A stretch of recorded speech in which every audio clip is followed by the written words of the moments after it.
Praise the Lord. எப்படி இருக்கீங்க எல்லாரும்? இந்த வருஷத்தினுடைய இறுதி நாளில் உங்களை பார்ப்பது எனக்கு மிகுந்த மகிழ்ச்சி. 2 கொரிந்தியர் 9ஆம் அதிகாரம் 15ஆம் வசனத்தை வாசிக்கிற பைபிள்ல கவனித்து பாருங்க.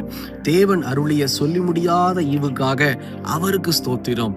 முடிஞ்ச அந்த நாளில் உபவாசம் பண்ணி கர்த்தருடைய சமூகத்துல குடும்பமாய் ஸ்தோத்திரம் செலுத்துவது நம்முடைய மிகுந்த ஆசீர்வாதத்தை குறிக்கிறது.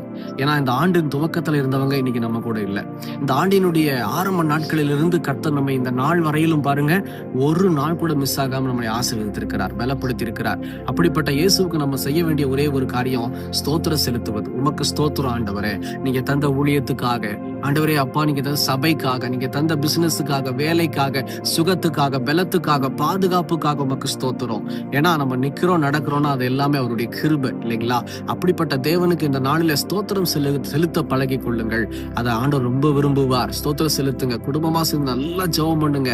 கர்த்தர் வருகிற ஆண்டுல உங்களை